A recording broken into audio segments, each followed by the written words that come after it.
Carta de Paulo aos Romanos, no capítulo 4, versículo de 9 a 12.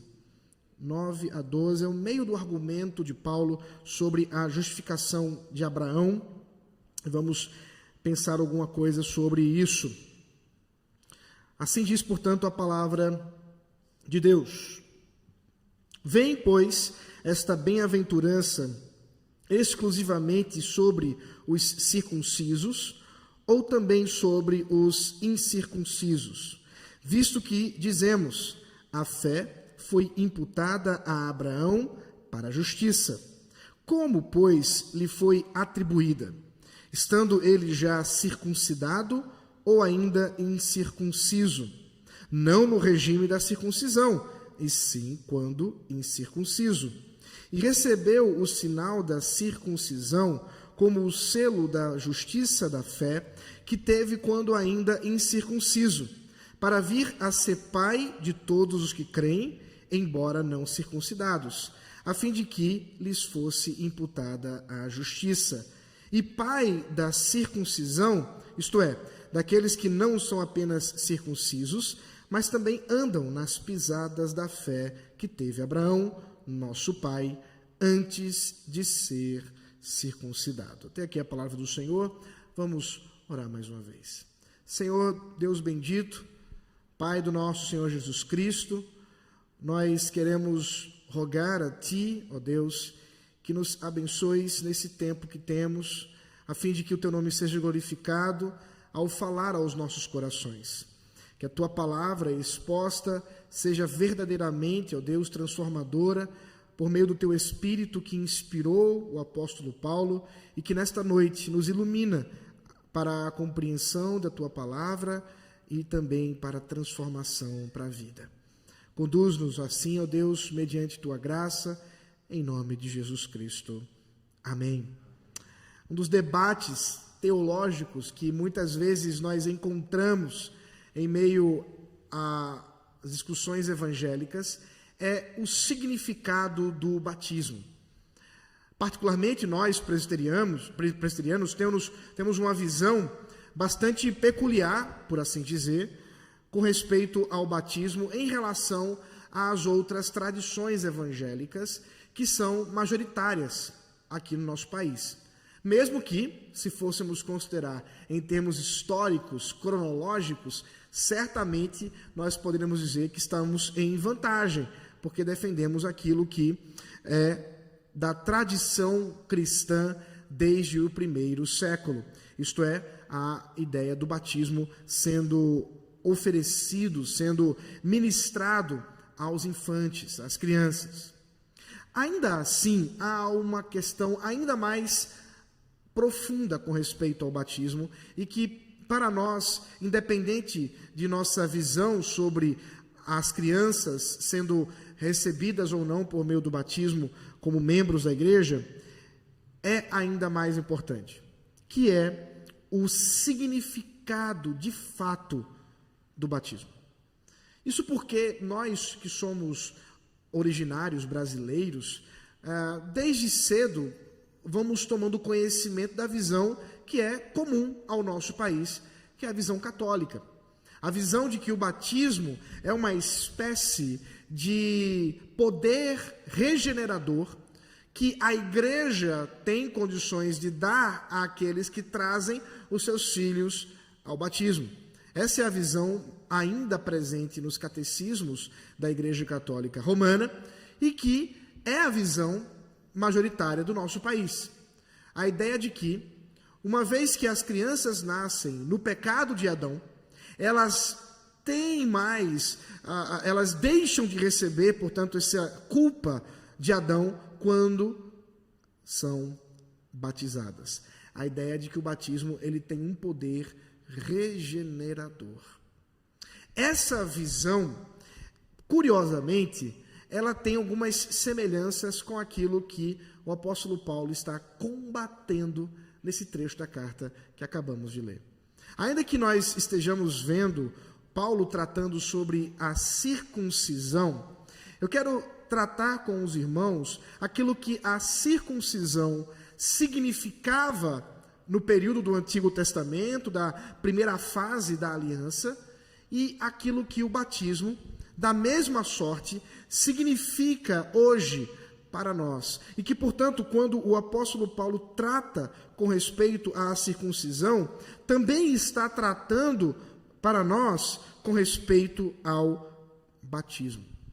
Assim, podemos observar que, diante do tema tão caro para nós cristãos, sobre a justificação pela fé, nós que manifestamos a tradição reformada e somos aqueles que defendem os chamados 5 solas da reforma, dentre eles o sola fide, isto é, que a justificação é somente pela fé e não por obras. Não há como alguém se orgulhar de ser justificado diante de Deus, porque não são as obras que nos justificam, pelo menos não as nossas, mas a obra de Cristo, nosso Redentor, a qual nós nos apropriamos desta obra quando pela fé cremos em Jesus Cristo. Foi esse assunto que Paulo tratou no início aqui do capítulo 4, dando como exemplo o próprio Abraão.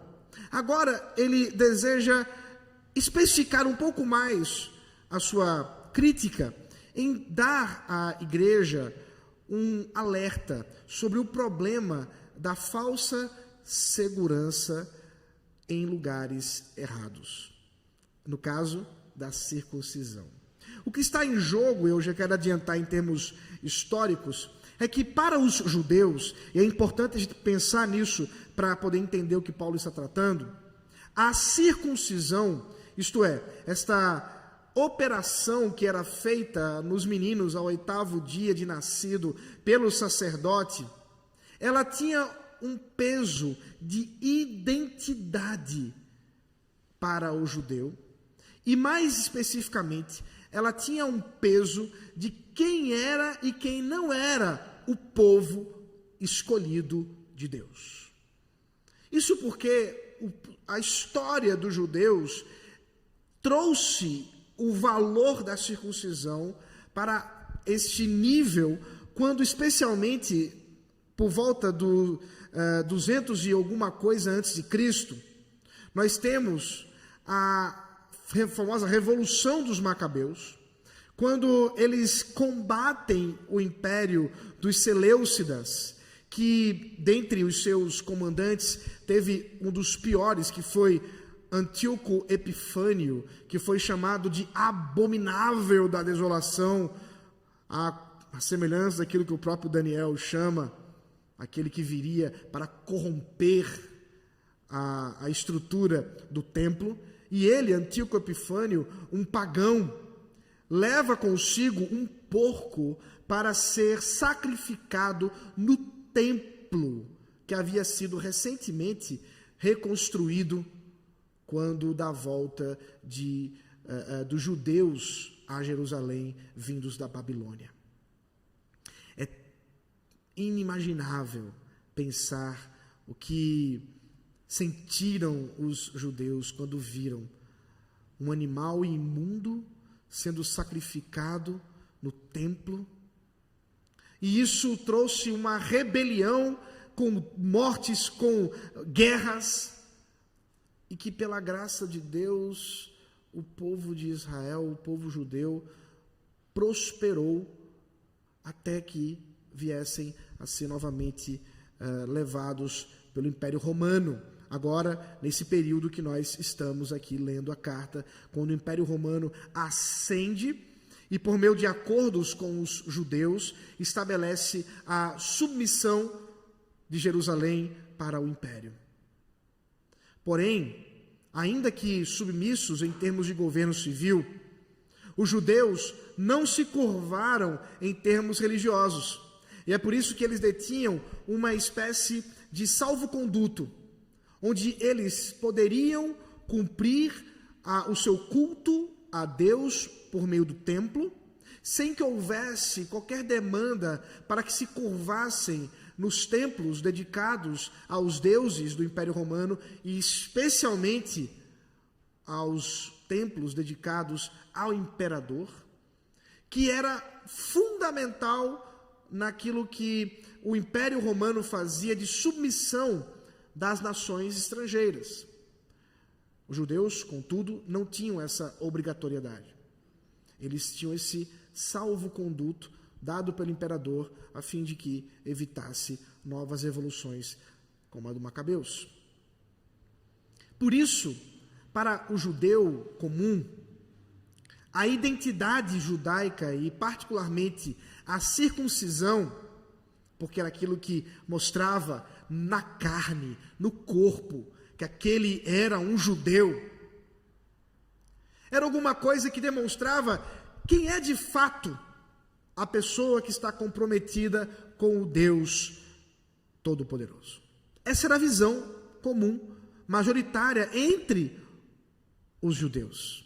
Agora observe que Paulo está escrevendo aos irmãos que estão em Roma, está escrevendo à igreja que é mista, de pessoas que são judeus e de pessoas que não são judeus.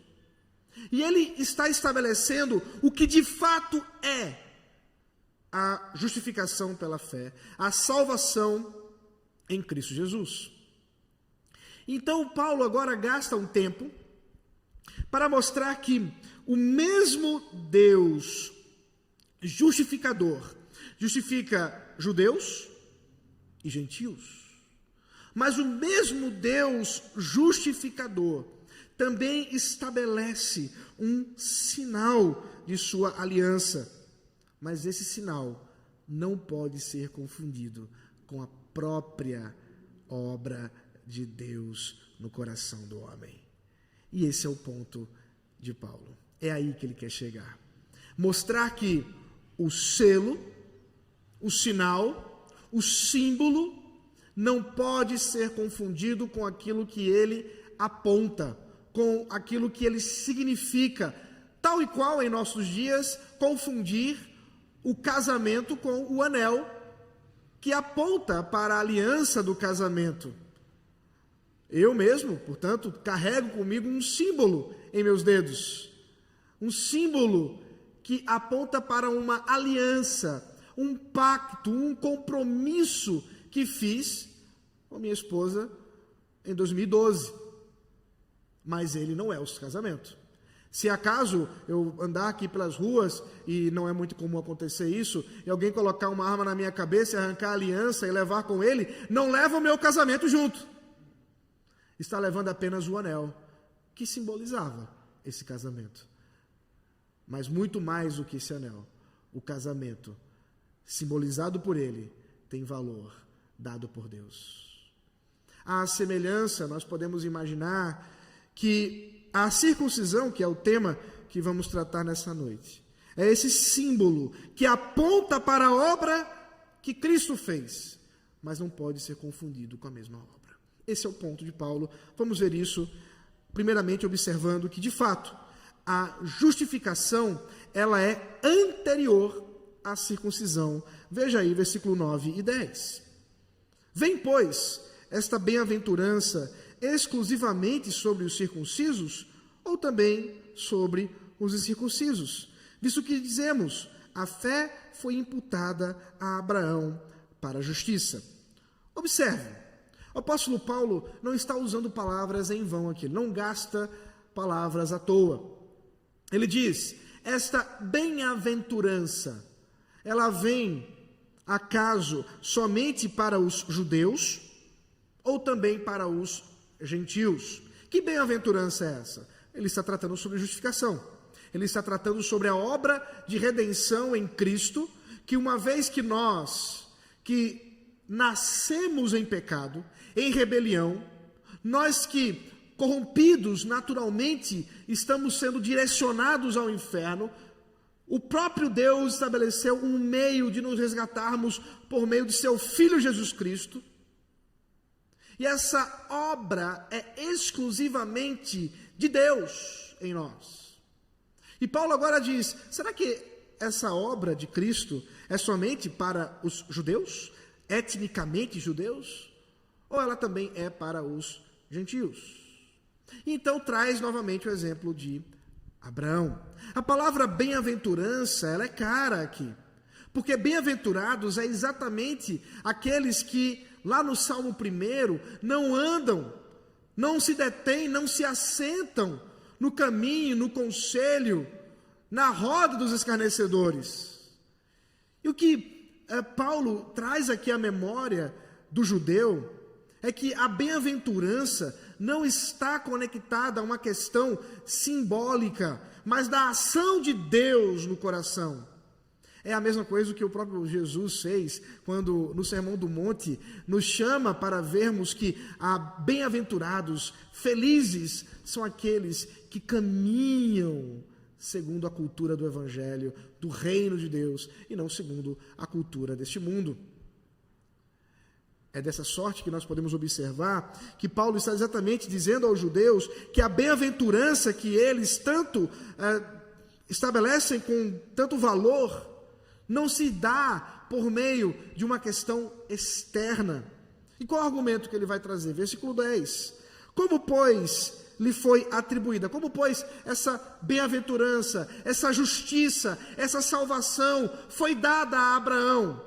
Resposta: estando ele já circuncidado ou ainda incircunciso? Agora sim, resposta: não no regime da circuncisão, e sim quando incircunciso.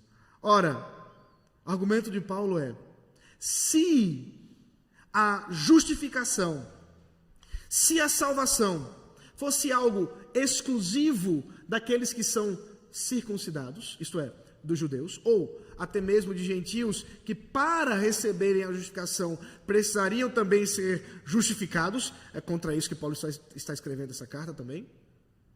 Se fosse verdade isso, nós temos um problema.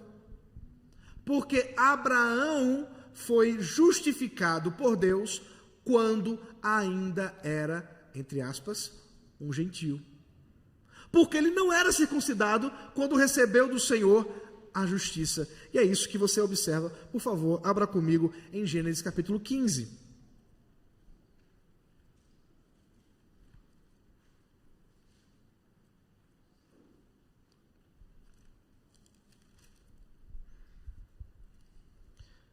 Gênesis 15, versículo 6, que diz assim: ele, Abraão, creu no Senhor, e isso lhe foi imputado para a justiça.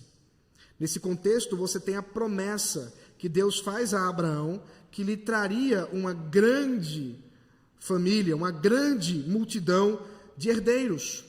Mas agora, vá para o capítulo 17. Passados anos após isso, você tem Ismael nascendo, e agora você tem versículo 9. Disse mais Deus a Abraão: guardarás a minha aliança, tu e a tua descendência no decurso das suas gerações. Esta é a minha aliança que guardareis entre mim e vós, e a tua descendência.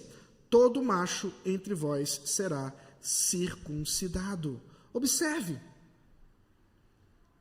Se para receber a justiça, se para ser justificado seria necessária a circuncisão, Abraão não foi justificado. E se Abraão não foi justificado, como ele pode ser pai da fé? Como ele pode ser pai da justificação, sendo o primeiro na história do povo de Israel a receber do Senhor essa justiça? Perceba que o argumento de Paulo é muito sofisticado, porque ele traz o exemplo de Abraão, que qualquer judeu, até hoje inclusive, não questionaria. Aí está o pai dos judeus. Aí está o primeiro. Mas Paulo diz: pois é, pois ele foi justificado quando era um gentio. Ele foi justificado quando não era circuncidado. E por isso, uma vez que recebeu o sinal da aliança, depois da justificação, não é o caso que a justificação seja uma decorrência da circuncisão, porque não é a circuncisão quem justifica. Ela não tem esse poder. ela não pode fazer uma transformação do coração. Porque atos externos não podem mudar o coração de ninguém. A mera religiosidade externa não transforma o coração. Pelo contrário, é quando transformados de fato no coração que nós podemos manifestar o verdadeiro significado da aliança, o verdadeiro significado da justificação. Assim, a circuncisão de nada vale sem a justificação. É por isso, portanto, que Paulo continua agora o seu argumento e nos faz perceber que a circuncisão de fato é um símbolo, de fato é um selo. Ela foi dada pelo Senhor, ela não tem algo, não é sem valor, mas o seu valor precisa estar conectado com aquilo que de fato ela representa. Observe versículo 11. E recebeu, falando de Abraão mais uma vez, o sinal da circuncisão, como selo da justiça da fé, que teve quando ainda incircunciso, para vir a ser pai de todos os que creem, embora não circuncidados, a fim de que lhes fosse imputada a justiça, e pai da circuncisão, isto é, daqueles que não são apenas circuncisos, mas também andam nas pisadas da fé que teve Abraão, nosso pai, antes de ser circuncidado. Aqui está o argumento. O apóstolo Paulo diz que Abraão recebeu justiça antes de ser circuncidado, para que ele fosse pai da fé, não somente dos judeus, mas também dos incircuncisos, isto é, dos gentios. Porque a fé que Abraão teve é a mesma fé que nós, que não somos judeus etnicamente, temos. Porque quando ele recebeu do Senhor a promessa de que por meio de sua família as nações seriam abençoadas, ele creu nessa promessa, ainda que seus olhos não pudessem contemplá-la, ainda que seus olhos não pudessem ter qualquer evidência lógica de que Deus poderia e de fato faria isso, mas ele creu. Creu porque ele sabia que Deus era poderoso para fazer isso. Ele conhecia a Deus. Assim como nós, que cremos no Senhor Jesus Cristo, podemos saber que a promessa outrora dada a Abraão agora se cumpre em Cristo, e nós cremos na mesma promessa. Aquela que ainda não tinha sido cumprida, Abraão creu. E aquela que já foi cumprida, nós cremos. É a mesma fé. Por isso, nós também somos filhos de Abraão. Filhos da mesma fé, ainda que incircuncisos. Assim como também, diz Paulo, os circuncidados, isto é, os judeus. Porque no final das contas, meus amados irmãos, a questão do evangelho não é uma discussão étnica, como queriam fazer alguns grupos dentro da igreja cristã. A discussão é o evangelho. E não importa, portanto, a sua origem, não importa, portanto, de onde você vem, o que importa é, você crê? Você crê no Senhor Jesus Cristo? Ele de fato é o seu Senhor e Redentor? E como eu sei disso? Quais evidências que trazem? O próprio apóstolo Paulo diz: dentre aqueles que são circuncidados, os da fé são aqueles que andam nas pisadas da fé que teve Abraão. Isto é, nem mesmo é circuncidado de fato aquele que o foi no corpo, porque a circuncisão verdadeira é a do coração. É o mesmo apóstolo Paulo que escreve agora aos Colossenses. Por favor, abra o texto lá em Colossenses capítulo 2, e ele desenvolve o argumento para nos mostrar que essa circuncisão do coração é também o batismo. Daí, portanto, o nosso argumento de que, quando Paulo trata da circuncisão, trata também do batismo, que nós hoje implementamos na igreja. Veja aí a partir do versículo 8, Colossenses capítulo 2, versículo 8 ao 15. Acompanhe comigo a leitura. Cuidado, que ninguém vos venha a enredar com sua filosofia e vãs sutilezas, conforme a tradição dos homens, conforme os rudimentos do mundo, e não segundo Cristo. Porquanto nele habita corporalmente toda a plenitude da divindade. Também nele estáis aperfeiçoados. Ele é o cabeça de todo o principado e potestade. Nele também fostes circuncidados, não por intermédio de mãos, mas no despojamento do corpo da carne, que é a circuncisão de Cristo, tendo sido sepultados juntamente com ele no batismo, no qual igualmente fostes ressuscitados mediante a fé no poder de Deus, que o ressuscitou dentre os mortos. E a vós outros que estáveis mortos pelas vossas transgressões e pela incircuncisão da vossa carne, vos deu vida juntamente com ele, perdoando todos os nossos delitos, tendo cancelado o escrito de dívida que era contra nós e que constava de ordenanças, o qual nos era prejudicial, removeu-o inteiramente, encravando-o na cruz, e despojando os principados e as potestades, publicamente os expôs ao desprezo, triunfando deles na cruz. Amém. Observe que o apóstolo Paulo, ele mesmo faz essa conexão. Enquanto nós temos o símbolo do Antigo Testamento, da circuncisão, um sinal cruento, sangrento, doloroso, aos homens pelo menos, e que apontava, diz Paulo, para essa separação da carne no sentido da pecaminosidade do coração. Então o símbolo que estava ali sendo exposto de forma ilustrativa no corpo daquele menino de 8 dias de nascido, era o símbolo do despojamento, da separação do pecado para a santificação. À semelhança desse sinal, diz Paulo, está também o batismo, que aponta para o sepultamento da nossa vida pregressa, de pecado, de desobediência, para a ressurreição de uma nova vida com Cristo. Portanto, seja a circuncisão apontando para o despojamento, a separação com o pecado, ou o batismo apontando para o sepultamento da vida de morte e pecado, os dois apontam para a mesma obra de Cristo em nós.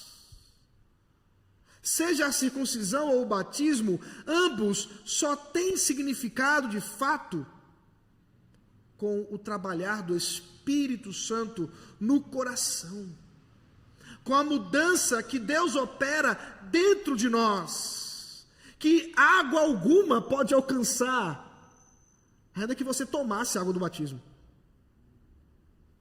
Ou mesmo, operação alguma feita por um sacerdote ou quem quer que seja, para transformar um coração, não adianta.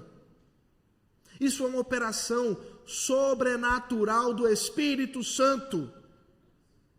E este Deus Todo-Poderoso, que opera em nosso coração, resolveu nos dar esse sinal à igreja. Agora entenda o que significa. Quando a igreja opera, ministra o batismo, a ceia do Senhor, ela está dizendo: nós cremos no Deus da aliança. Nós cremos no Cristo Todo-Poderoso que triunfou na cruz. Nós cremos que esse Deus Todo-Poderoso transforma o pecador, converte o coração dele. E, portanto, este sinal, este símbolo deve e precisa ser dado pela igreja. E acontece isso, como acontecia com a circuncisão, às crianças e aos que creem. É por isso, irmãos, que nós, sem nenhuma dificuldade, podemos observar que sim, as crianças por meio da fé dos seus pais, que creem no poder de Cristo, devem ser batizadas, porque a igreja crê que aquelas crianças são recebidas no seio da igreja para ouvirem o Evangelho, e como uma promessa que os pais ouvem do Senhor, que o Evangelho transforma o pecador, elas ouvirão o Evangelho e no tempo apropriado poderão professar a sua fé em Cristo Jesus. Porque a água do batismo não converterá os seus corações, mas o Espírito de Deus, no dia que determinou, o fará. Essa é a verdade. É por isso, portanto, que nós não confundimos as coisas. E assim como Paulo diz aqui, cremos sim que o símbolo da justiça, que o selo da justiça deve ser dado, não mais a circuncisão, o batismo, conforme ordenado no Novo Testamento. A ideia de selo aqui, meus irmãos, entendam, não é o selo dos correios que nós usamos quando vamos enviar alguma carta. O selo, à época, talvez fosse mais parecido com o que nós hoje chamamos de lacre. Porque quando você selava alguma coisa com aquela cera derretida, junto com o sinete, que colocava aquele símbolo que só poderia ser quebrado, deslacrado, quando chegasse a quem de fato teria autoridade para fazê-lo. Este selo que Paulo diz aqui ser o batismo, é exatamente a ideia, amados irmãos, de que o símbolo, o sinal externo, é uma expressão daquilo que acontece internamente. E a gente pode pensar que talvez, se fôssemos atualizar, presbítero André, a linguagem para o batismo, cuidado que é uma piada, tá, irmãos? Nós podemos dizer assim, quando fôssemos batizar as pessoas, eu te batizo em nome do Pai, do Filho e do Espírito Santo. Lacrou. Não é o caso, né? Não precisa ir para tanto. Mas de fato, o que nós temos ali é o lacre. Não porque cremos que aquela água tenha qualquer virtude nela mesma, um poder, ou do ministro, reverendo Samuel, quando batiza, das suas mãos saem raios. Não! Porque quem opera é Cristo. Quem opera é o Espírito Santo de Cristo. Mas o que nós podemos ter a certeza é que assim como aconteceu na primeira administração dessa graça com a circuncisão, acontece hoje no batismo, e nós podemos ser chamados a manifestar este sinal externo, mas sem, de modo algum, confiarmos neste sinal como se ele fosse o significado último da aliança, porque não pode ser. E nesse sentido nós vamos caminhando aqui, meus amados irmãos, para compreender a aplicação desse trecho da carta. Porque muitas vezes nós nos fiamos, nós colocamos a nossa redenção e a nossa esperança em coisas que não são, de fato, o objeto que deveríamos confiar. Muitas vezes queremos confiar que somos de Cristo, porque um dia, talvez, numa cruzada do Billy Graham, ou coisa do tipo, você levantou sua mão, colocou a mão no peito e fez uma oração de arrependimento. Ou talvez porque você foi batizado, e foi batizado não é por qualquer um, não foi batizado pelo pastor que fundou, e a pessoa às vezes tinha orgulho de falar quem foi foi o seu pastor. Eu espero que as pessoas que eu batizei ao longo dessa minha história também tenham orgulho de dizer que foram batizadas por mim, eu não sei. Mas nada disso tem valor nenhum. Você pode muito bem ter vindo à frente num apelo, num acampamento evangelístico, ou numa cruzada, ou em casa, ou tendo sido batizado quando criança ou quando adulto, e ainda assim ter o seu coração duro e não convertido. Porque, queridos irmãos, a transformação, a operação é do Espírito Santo de Deus. E o chamado não é para que sejamos batizados, ainda que devamos ser, mas o chamado é para que creiamos em Cristo Jesus. E muito mais, portanto, de perguntarmos: acaso vocês foram batizados? Deveríamos perguntar: acaso vocês creem em Jesus Cristo como seu Salvador, como seu Redentor? Creem na sua obra como perfeita, tendo ela na cruz encravado todo escrito de dívida, de culpa que pesava sobre nós, e por causa do seu sangue, portanto, temos a redenção? Porque é isso que se transforma. Isso sim é o que tem valor. Amados do Senhor Jesus Cristo, nessa noite o Senhor nos chama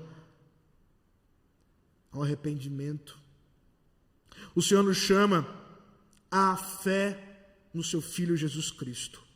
O Senhor nos chama, sim, a sermos uma igreja pronta e preparada para administrar as ordenanças, os sacramentos que apontam para a obra de Cristo, como o batismo e a mesa, a ceia do Senhor. Mas não confiarmos nisso como penduricalhos místicos, como se fossem fitas do Senhor do Bonfim que você pega ali na Bahia. Não. Isso não tem valor, meus irmãos, se não vier acompanhado da fé.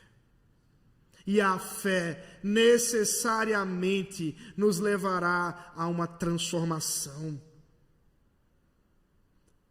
A fé necessariamente nos levará ao fruto deste Espírito que habita em nós. E podemos viver assim, nos mesmos caminhos, nas mesmas pisadas da fé de Abraão, não somente dele, mas de todo aquele que crê no Senhor Jesus Cristo. Que o Senhor aplique em nós a sua palavra.